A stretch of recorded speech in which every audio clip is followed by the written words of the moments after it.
So, welcome to the course Intro to Quantum Computing for the Brilliant Minds and the Curious. In this course, we are gonna explore together quantum computations and how to do quantum computing on a real quantum hardware and understand a bit of the theory behind it to run simple quantum algorithms. All of this will be in a shorter time. What is quantum computing? Quantum computing is a new type of computers which uses the language of quantum mechanics.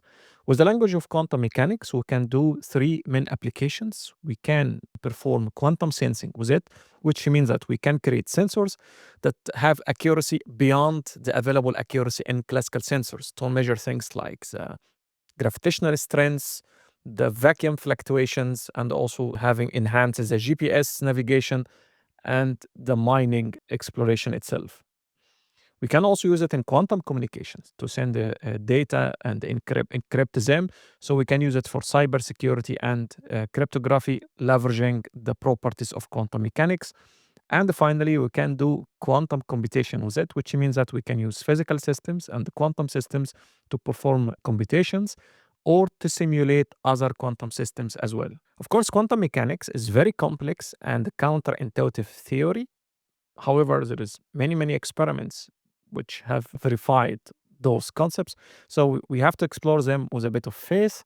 There's, of course, some unknown questions which might be revealed in an extension theory for quantum mechanics or for a new way of exploring the knowledge. But so far, quantum mechanics is a very solid theory and very consistent with one another. There is some gaps, but it works fine and it works perfectly. The majority of innovations that we see around us, it's also derived from the framework of quantum mechanics and quantum theory. What we see here is a cinematic view for IBM Quantum System 1, which is an IBM superconducting quantum computer. This cinematic picture has been taken when IBM has already announced and revealed its own System 1 to perform quantum computations, which contained about 20 superconducting qubits. If we unfold this fantastic fridge, this is what we see inside. We see huge cryogenics and a lot of coppers, and those electronics controls a very tiny quantum chip which has the qubits on it. And of course, to perform computations, we need to map our thinking and our problem in terms of a quantum algorithm. The quantum algorithm is a way that we make a sequence of gates, we apply them on the qubits, and we use the language of quantum mechanics to perform measurements and the manipulation to the qubits, and then we measure to retrieve the information from the quantum system. In a nutshell, we are creating a quantum bubble. It's like a quantum box. We know the qubits. They are the fundamental units of information. And those qubits have the ability to leverage the quantum properties like superposition and entanglement.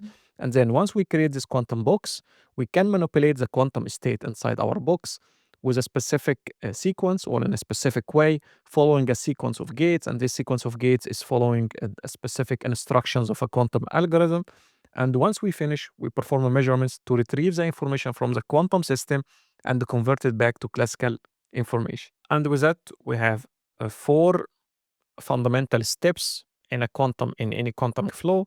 We have to prepare a quantum state, and in this step, in the quantum computer prepares the initial state of the qubits, and these qubits are the basic building blocks of quantum information. And then the second thing, we prepare the gate operations, and these gate operations are applied on the qubits to manipulate the quantum state in a specific way which follows a quantum algorithm. After we do this, we finish what we see as a quantum circuit. So this is a circuit which composes of the qubits and the gates. We perform the measurements. And in this step, the quantum computer measures the final state of the qubits. And the measurement will collapse the superposition or the quantum state of the qubits into a classical state. So we have to know that. So the measurement will collapse, will destroy all of these probabilities and the superposition of the state. And then we are going to retrieve a classical state, which we can understand, and also we can perform post-processing on it, which means that we need to correlate this measured value from the measurement for the values that we are seeking in our algorithm or in our computations. This is a flow chart of the quantum workflow, which starts by the quantum state preparation, quantum gate operations, measurement, and then the classical post-processing, and then we get the final result. Let's zoom in on this workflow and understand more.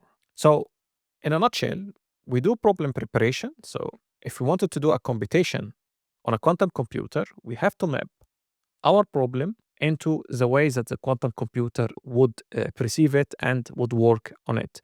And for that, we need to prepare our problem. And that would mean we make a workflow, we define our classical algorithm and the Hamiltonian, which is a sort of a function that describes a quantum system that's equivalent to this problem. And we map this problem to quantum compatible format. So it could be a hybrid workflow. So we wanted to achieve this result of the minimization of the portfolio optimization or to optimize the neural network and the weights associated with it. So we need to convert our problem to a quantum compatible format or a workflow which absorbs this neural network and we can work with it on a quantum computer. Then we have the data loading, and the data loading would mean that do we need initial data to start with or not? If you want to have a random weights, then you need to initialize your qubits to this random weights of the neural network, and this is typically happening in a process called data loading or data encoding in the qubits. So the initial state is encoding on the quantum register. Then we apply the quantum circuit, which follows our workflow or the quantum algorithm, the quantum compatible algorithm to our problem, and then applies and manipulates this quantum state of the qubits. And once we finish running on quantum processing unit, then we apply the measurements. And the measurement can happen partially or in full.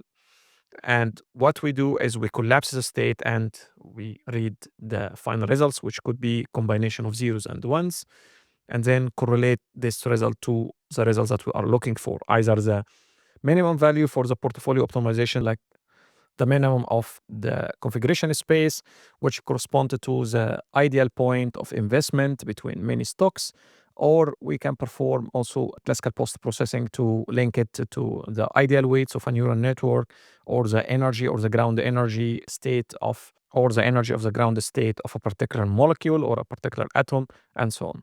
And this is where we depict this workflow, the problem preparation we start with, and then we map this problem to a compatible quantum algorithm.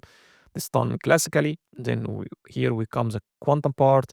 We have the qubit encoding. We run the quantum circuit, and then we perform the measurements, and then we perform the post processing.